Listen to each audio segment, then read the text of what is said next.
आयोग में आचार संहिता उल्लंघन को लेकर चुनाव आयोग ने आंकड़ा जारी किया है। चुनाव आयोग के मुताबिक अब तक आचार संहिता उल्लंघन को लेकर कुल 6,382 शिकायतें मिली हैं। इसके अलावा अब तक 536 करोड़ रुपए की संपत्ति महाराष्ट्र में जब्त की गई है। आचार संहिता उल्लंघन से जुड़ी जितनी भी शिकायतें चुनाव आयोग को मिली है, उनमें से एक को छोड़कर सभी का समाधान कर लिया गया है। चुनाव आयोग के मुताबिक इस दौरान जब्त की गई संपत्ति की कुल कीमत 536.45 करोड़ रुपए है, जिसमें अवैध कैश, शराब, नशीले पदार्थ और कीमती धातुएं शामिल है। महाराष्ट्र में 20 नवंबर को मतदान होना है, एक चरण में मतदान, और उससे पहले महाराष्ट्र विधानसभा चुनाव आयोग में आचार संहिता उल्लंघन को लेकर चुनाव आयोग ने आंकड़ा जारी कर दिया है और चुनाव आयोग के मुताबिक अब तक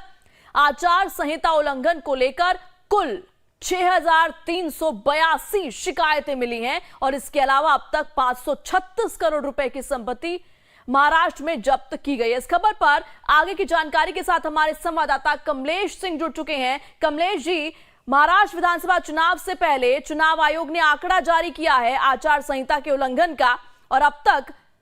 यह आंकड़ा 6,382 शिकायतें मिली हैं। कमीशन ने एक वेब पोर्टल जारी किया था, एक ऐप भी बनाया था। उस ऐप पर लोगों से अपील की थी 15 अक्टूबर से लेकर जब से आदर्श आचार संहिता लागू हुई हो और तब 14 नवंबर तक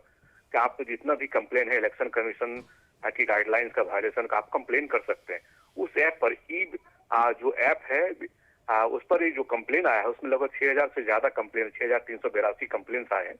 और इलेक्शन कमीशन का दावा है कि उसमें से एक कंप्लेन को छोड़कर सारे केसेस को निपटा दिया गया। लगभग 536 करोड़ रुपए की जब्ती, जिसमें की बहुत बड़ी संख्या में कैश है, ज्वेलरी है, लीकर है और इसके अलावा कई आपत्तिजनक यानी कई ऑब्जेक्शनेबल सामान भी है। जाहिर सी बात है, इलेक्शन कमीशन की 20 नवंबर को वहां चुनाव हो, इलेक्शन कमीशन की ओर से ये आंकड़ा जारी करना निश्चित रूप से ये दिखाता है कि कहीं न कहीं इलेक्शन कमीशन काफी सीरियस है और जितने भी मामले सामने आ रहे हैं इलेक्शन कमीशन के सामने, खासकर मॉडल कोड ऑफ कंडक्ट के वायलेशन को लेकर इलेक्शन कमीशन सभी को निष्पादित कर रहा है और इसका ये प्रमाण है कि एक महीने के अंदर इतनी बड़ी रकम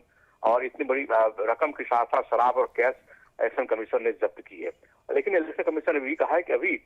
ये प्रक्रिया जारी है और लोगों से अपील की है कि जहां भी आपके आसपास इलेक्शन कमीशन के गाइडलाइंस का वायलेशन करता हुआ दिखे, आप कंप्लेन करें ई पोर्टल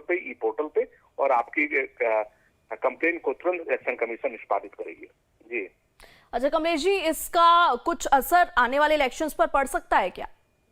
देखिए, अमूमन ऐसा ही होता है। इलेक्शन कमीशन जैसे ही मॉडल को लोग कंडक्ट इलेक्शन कमीशन लागू करती है, उसका इलेक्शन कमीशन जांच करती है, पॉलिटिकल पार्टीज की जांच करती है, जो पैसे का लेन देन उसको जांच करती है और निश्चित रूप से जब पैसे का लेन देन कैश लीकर पकड़ाता है तो उसका निश्चित रूप से इलेक्शन कमीशन का दबदबा काम होता है और राजनीतिक पार्टियां जो इस तरह के प्रलोभन का काम करती है उससे बचती है। तो जाहिर सी बात इलेक्शन कमीशन से सार्वजनिक रूप से जब ये कह रहे कि 536 करोड़ रुपए का कैश रिकवरी हुआ है, ऐसी स्थिति में निश्चित रूप से राजनीतिक पार्टियां इस तरह के हथकंडे अपनाने से बचेंगी और फ्री एंड फेयर इलेक्शन हो पाएगा, ऐसा इलेक्शन कमीशन का दावा है।